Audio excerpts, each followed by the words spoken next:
எங்கடி போன? நான் பாட்டு கேட்டுட்டு இருக்கேன், நீ பாட்டு உத்து பாத்துட்டு இருக்க. எங்கடி போன சனியனே? எங்கடி போன சொல்லு. அது அது அது வந்து அது அதுன்னு சொல்லி வார்த்தையை முழுங்க சனியனே. சித்தி இல்ல சொத்தி இல்ல. இந்த நேரத்துல எங்க போய் ஊரை சுத்திட்டு வந்தேன்னு அதை சொல்லு முதல்ல. தேவி அக்காவோட நாய்க்குட்டிக்கு அடிபட்டு இருந்துச்சு, அதான் போய் கட்டு கட்டி கூட்டிட்டு வந்த சித்தி. நொண்டி நாய்க்குட்டி பேரை சொல்லி நொண்டி சாக்கு சொன்னா நம்பிடுவேன் நினைக்கிறியா? அது பேரை சொல்லி நீ கண்டபடி ஊரை சுத்திட்டு வந்தா நான் நம்பிடுவேன் நினைக்கிறியா? சித்தி சித்தி என்னடி சித்தி உன்ன? அம்மா என்னடி? அம்மா டாக்டர் வீட்டுக்கு போயிட்டு வரேன்னு அக்கா என்கிட்ட முன்னாடியே சொல்லிட்டா. வாய மூடு. இப்படி ஊரை சுத்திட்டு வரவளுக்கு வக்காலத்து வாங்குற அறிவில்ல? அவ்வா அவ்வா, நைட் எல்லாம் ஊரை சுத்திட்டு வந்தா பக்கத்து அக்கத்துல என்ன நினைப்பாங்க? என்ன நினைப்பாங்க? இவளுக்கு இருக்கிற தைரியம் நமக்கு இல்லையேன்னு நினைப்பாங்க. இருந்தாலும் அக்கா ஒண்ணும் தப்பு பண்ணல. அக்கா போஸ் டாக்டர் வீட்டுக்கு தானே போயிட்டு வந்தா அது தப்பு இல்லையா? பாவம், அது கால்ல அடிபட்டு அதால நடக்க முடியல சித்தி. அக்காவோட வீட்டுல யாரும் பார்க்கல போல இருக்கு. நொண்டிக்கிட்டே நம்ம வீட்டுக்கு வந்துருச்சு. ஆஹா, அது கொய்யும் நொண்டிக்கிட்டு வந்ததில்ல. நீ ரொம்ப தான் இறக்கப்பட்டு நீ அந்த இளவயச டாக்டர் கிட்ட ஓடி போயிட்டு வந்த. அம்மா விடுமா, இனிமே நடுராத்திரில எங்கேயும் வெளியில போக மாட்டா, சரிதானே? என்னடி சரியா? இவ இப்படி நடுராத்திரில ஊர் சுத்திட்டு வந்தா இந்த வீட்டு மானம் என்ன ஆகுறது? உன் கல்யாணம் தான் எப்படி நடக்கிறது? கத்தாதம்மா, அப்பா வேலை செஞ்சுட்டு வந்து தூங்குறாரு. ஆஹா, ரொம்ப தான் வேலை செஞ்சுட்டு வந்துட்டாராம். ரொம்ப நல்லா வேலை செஞ்சுட்டாரு. அவருக்கு என்ன வந்தது? பெத்த பொண்ணு நடுராத்திரில ஊர் சுத்திட்டு வர சொல்லிட்டு வீட்டுல கொரட்டை விட்டு தூங்குறாரு. வயசு பொண்ணுங்களை வச்சிருக்க ஆம்பளை கொரட்டை விட்டு தூங்குறாரு. ஒரு பொம்பளை எனக்கு இருக்கிற அக்கறை பயம் கூட அவருக்கு இல்ல. இனிமே உங்ககிட்ட சொல்லாம வெளியில போக மாட்டேன் சித்தி. அப்பாவை எதுவும் சொல்லாதீங்க. அடேங்க அப்பா, அப்பாவை சொன்ன உடனே பொண்ணுக்கு பொத்துக்கிட்டு வந்துருச்சு.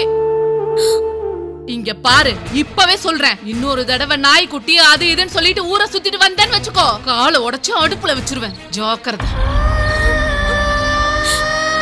நாத்தா எப்படிதான் பெத்தாலோ தெரியல. இப்படியே நீ ராத்திரியில சுத்திக்கிட்டே இரு, உன்னோட வாழ்க்கையும் இருட்டோட இருட்டு அப்படியே போயிடும். நான் சொல்றது நடக்குதா இல்லையான்னு பாரு. நீ வாடி. நீ போடி. நீ அவ கூட சுத்தினா அவளை மாதிரிதான் ஆயிடுவ. போடி. நான் எது பண்ணாலும் என்ன எப்பவும் திட்டிக்கிட்டே இருக்காங்க.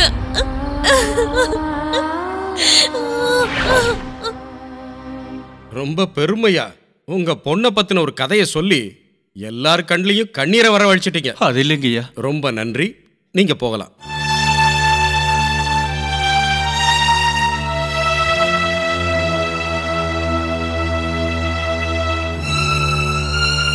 இங்க பாருங்கம்மா, போலீஸ்ல என்ன சொன்னாங்க, இங்க லாயர் என்ன சொன்னாங்க, அவங்க சொல்றதை விட கோர்ட் எப்பவுமே உண்மைதான் கணக்கில் எடுத்துக்கும்.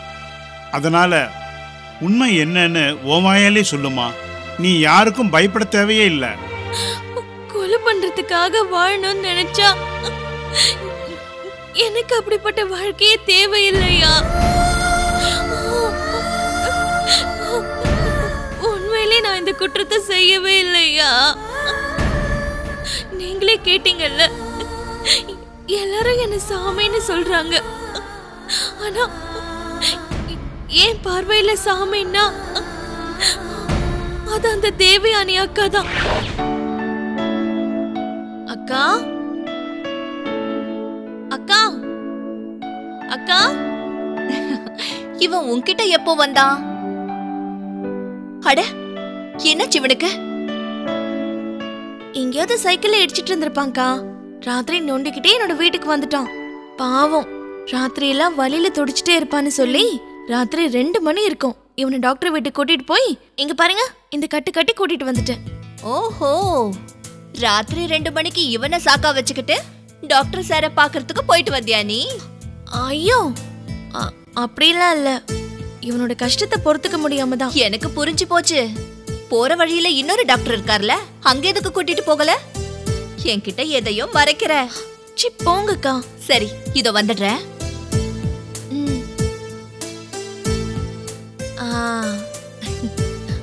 வலி இப்ப குறைஞ்சிருச்சா?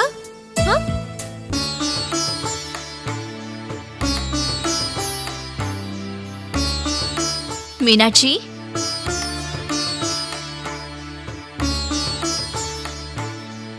மீனாட்சி, இந்தா வாங்கிக்கோ. ஐயோ, இவ்ளோ காஸ்ட்லியான சாரி எனக்கு எதுக்குக்கா? உன்னோட முத ராத்திரி அன்னைக்கு இந்த புடவை கட்டிட்டு தான் நீ உள்ள போனோம். நீ அப்படிலாம் பேசாதக்கா. அப்பாடி, வெக்கப்பட்டதெல்லாம் போதும். இந்த வாங்கிக்கோ. வேண்டாங்க்கா. வாங்கிக்கோ. என்ன என் செல்ல மக இங்க வந்திருக்கா?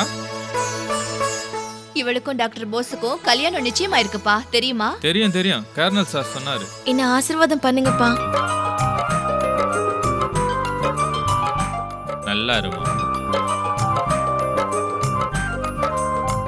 நம்ம மீனாட்சி கல்யாணத்துக்கு ஒரு புடவை மட்டும் போதுமாமா? தாலி, சரடு, மெட்டி, அதுக்கு தேவையான எல்லாத்தையும் பிறந்து வீட்டு சீரா நாம எல்லாத்தையும் செய்வோம். சீதாராமர் கல்யாணம் மாதிரி கிராண்டா செய்யலாமா? இதெல்லாம் நீங்க என்கிட்ட சொல்லணுமாப்பா? ஆச்சாரி கிட்ட நான் எப்பவோ ஆர்டர் கொடுத்துட்டேன்.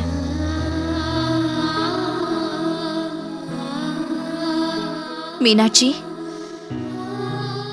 நீ இந்த வீட்டு பொண்ணு இல்லையா? உனக்காக இது கூட செய்யலனா எப்படி? இந்த வாங்கிக்கோ. எடுத்துக்கோமா. அக்கா,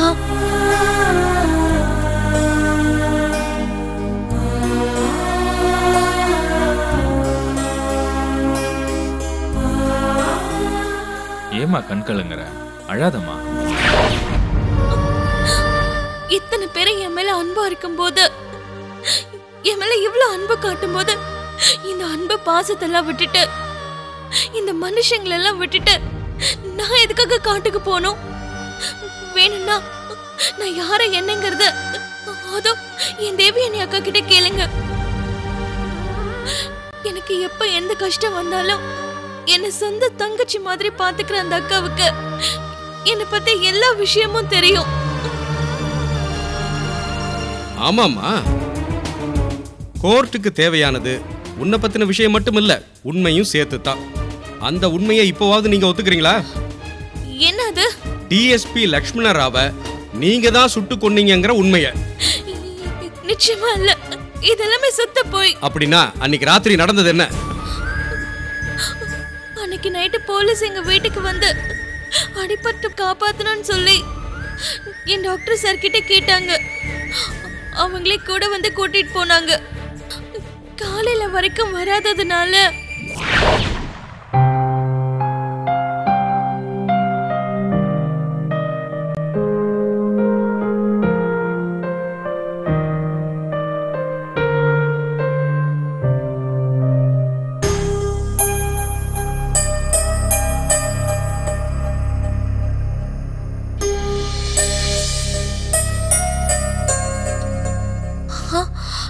இவ்ளோ நேரமாச்சு. டாக்டர் சார் இன்னும் வீட்டுக்கு வரலையே.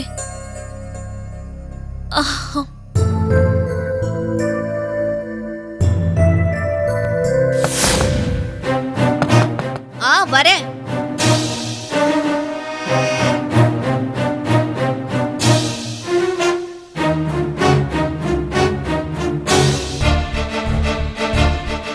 அக்கா, மீனாட்சி, நீ என்ன இந்த நேரத்துல? அவரை போலீஸ் வந்து கூட்டிட்டு போனாங்க அக்கா. யாருக்கும் அடிபட்டு இருக்கிறதுனால வைத்தியம் பார்க்கணும்னு கூட்டிட்டு போனாங்க. இன்னும் அவர் வீட்டுக்கு வரலக்கா. தெரியும். தெரியுமா? கொஞ்ச நேரத்துக்கு முன்னாடி தான் போஸ் எனக்கு போன் பண்ணாரு. உனக்கு சொல்ல முடியலன்னு என்கிட்ட சொன்னாரு. என்னாச்சு? எங்க இருக்காரு அவரு? கேஸ் விஷயமா காட்டுக்கு போன டிஎஸ்பிக்கு புல்லட் அடிபட்டிருக்கு. அதனால டிஎஸ்பிக்கு ட்ரீட்மெண்ட் பண்ணும்போது நக்சலைட்டுங்க கெஞ்சி இவரை கூட்டிட்டு போயிருக்காங்க. எதுக்கு? அவங்கள 2 பேருக்கும் புல்லட் அடிபட்டிருக்கான். அதனால அவங்களுக்கும் ட்ரீட்மெண்ட் பண்ணிட்டு வரேன்னு இவர் சொன்னாரு. அவரு நல்லா தானே இருக்காருக்கா? ஏன் அப்படி கேக்குற? அவருக்கு என்ன ஆக போகுது? இன்னொரு 5 நிமிஷம் இருந்தானா நானே வந்து சொல்லிருப்பேன். நான் இப்ப சிட்டிக்கு கிளம்பிட்டு இருக்கேன். காலையில எனக்கு மும்பைக்கு ஃபிளைட் இருக்கு. அக்கா, இப்ப அவரு எங்க இருக்காரு? மீனாட்சி அம்மன் கோவில் இருக்குல்ல, அங்க போயிட்டு பாரு. அங்கதான் எங்கேயோ இருப்பேன்னு சொன்னாரு. நானும் கூட வந்திருப்பேன். ஆனா நான் இப்ப போலனா எனக்கு ஃபிளைட் மிஸ் ஆயிடும். நீ லேட் பண்ணாம கிளம்பு. சரிக்கா, நான் கிளம்புறேன்.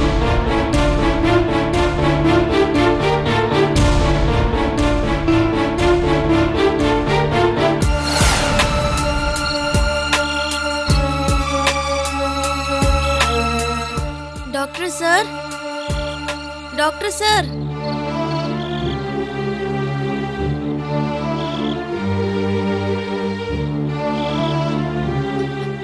Sir, doctor sir,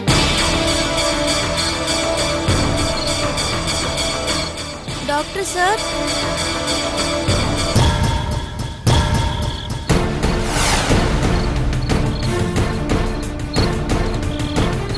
doctor sir, doctor sir,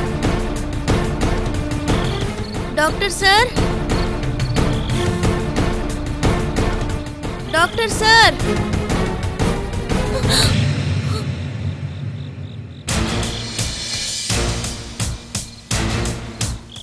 doctor sir,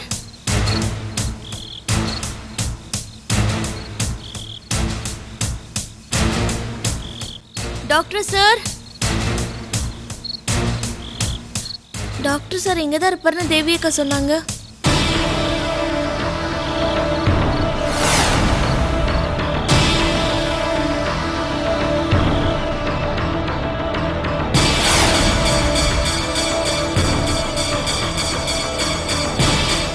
doctor sir,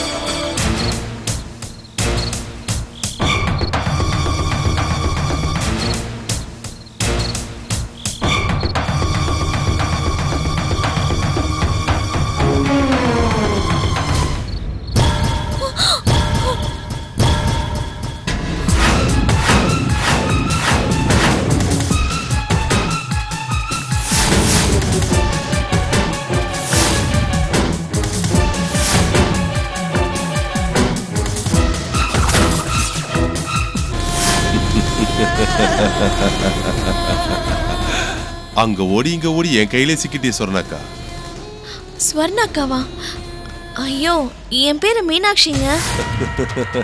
அதான் மீனாட்சி என்ற சொர்ணாக்கா. நீங்க என்ன சொல்றீங்க? நான் தான் டாக்டர் சாரோட பொண்டாட்டி. நீங்க கூட எங்க வீட்டுக்கு வந்தீங்களே, நான் தானே டாக்டர் சார் உங்க கூட அனுப்பி வச்சேன். ஏய், என்னடி ரொம்ப ஓவரா பேசிட்டு இருக்க? பிடிபட்டதும் பேச்ச மாத்திரியா? நட நடன்னு சொல்றல. என்ன சொல்றீங்க? எங்க எங்கயா? நக்சல் கிடைச்சா எங்க கூட்டிட்டு போவாங்க செல்லம்? போலீஸ் ஸ்டேஷனுக்கு. என்ன போய் நக்சலைட்டுங்கறீங்க? நான் என்ன தப்பு பண்ண? என்னடி ரொம்பதான் நடிக்கிற? வாய மூடிட்டு பேசாம நட. யோ, என்னைய பாத்துட்டு இருக்க? எழுதிட்டு போங்கயா. ஐயோ, என்னது? எனக்கு எதுவும் தெரியாதுங்க. எங்க டாக்டர் சார் காட்டுக்கு வந்தாரு. அவரை தேடிதான் நானே இங்க வந்தேன். என் வீடு கூட இங்கதான் பக்கத்துல இருக்கு. பிரமாதம். அவன் காட்டுக்குள்ள ஒரு நக்சலைட்டு, நீ இந்த காட்டுக்குள்ள இருக்கிற ஒரு பெரிய நக்சலைட்டு. உங்க ரெண்டு பேரையும் நான் விட மாட்டேன். வாமா வா. போடி. ஏய், இழுத்துட்டு வாங்க. வா.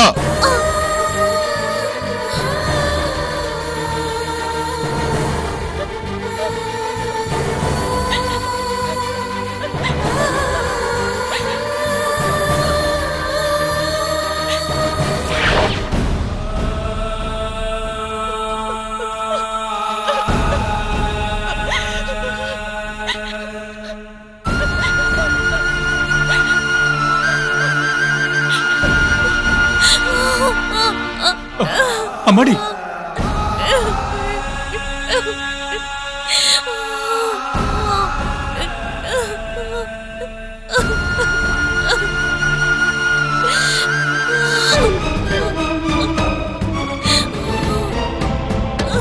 தண்ணி குடிக்கிறீங்களா மேடம்? காவல்துறை அதிகாரிகளே 3 ஆற்று தண்ணியை குடிக்க வச்சவங்க நீங்க. கோர்ட்ல இருக்கிறவங்களையே கண் கலங்க வச்ச உங்களுக்கு ஒரு கிளாஸ் தண்ணி எப்படி பத்தும்? நக்சலைட்டுகளுக்கான பாட்டை நீங்க தான் எழுதுறீங்களா?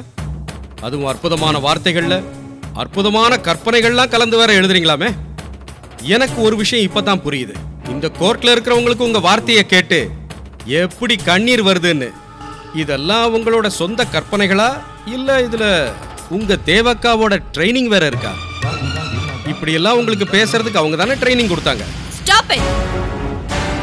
நான் நினைச்சா இப்பவே இந்த நிமிஷமே உங்க உங்க மேல மான நஷ்ட வழக்கு போடுவேன். Be careful. நீங்க ஏதாவது சொல்ல விரும்புறதா இருந்தா இந்த போனுக்குள்ள வந்து சொல்லுங்க.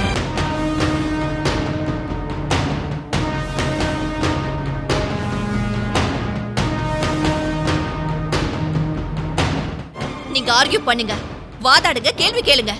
அதுல உங்களுக்கு ஏதாவது க்ளூ கிடைக்குமான்னு தேடுங்க. அதை விட்டுட்டு மீனாட்சியை பத்தியும் என்ன பத்தியும் கேவலமா காமிக் பண்ற உரிமை உங்களுக்கு கிடையாது. மன்னிச்சிருங்க மேடம், இந்த கேஸுக்கு சம்பந்தப்பட்ட கேள்வியவே கேட்குறேன். அந்த கேள்விக்காவது நீங்க பதில் சொல்லுவீங்களா, இல்ல இந்த மாதிரி கேள்வி கேட்கறதே தப்பு அப்படின்னு மான நஷ்ட வழக்கு போடுவீங்களா? உங்களை கேட்க வேணான்னு சொல்லல, கேட்கிற விதத்துல கேள்வி கேளுங்கன்னு தான் சொல்றேன். உங்களுக்கு ஏதாவது டவுட் இருந்தா என்கிட்ட கேளுங்க, எனக்கு தெரிஞ்சதை சொல்றேன். இப்ப வரைக்கும் நீங்க மீனாட்சி கிட்ட அவளை கேவலப்படுத்துற மாதிரியான கேள்விகள் தான் கேக்குறீங்க. சரி, நீங்க சொல்லுமா. மீனாட்சி பத்தி எல்லாரும் பாசிட்டிவா சொல்றாங்க, மீனாட்சி உங்களை பத்தியும் பெருமையா சொல்றாங்க. இந்த கேஸ் பத்தி உங்களுக்கு என்னென்ன தெரியுமோ அத்தனை டீட்டெயிலா சொல்லிடுங்க. நான் கண்டிப்பா சொல்றேன். ஆனா கேஸ பத்தி சொல்றதுக்கு முன்னாடி மீனாட்சியை பத்தி ஒரு விஷயம் சொல்லணும். ஒரு நிமிஷம் மேடம், நீங்களும் அவங்கள பத்தின நல்ல மனசு, கருணை மனசு, அன்பு மனசு, பரோபகாரம், ஜீவகாருண்யம் இப்படிப்பட்ட விஷயங்களை பேசி கோர்ட் நேரத்தை வீணாக்க மாட்டீங்கன்னு நம்புறேன். மீனாட்சியை பத்தி நான் சொல்ல வந்ததெல்லாம் ஒன்னே ஒண்ணுதான். அது அவ என்கிட்ட காட்டின அன்பு பத்தி தான்.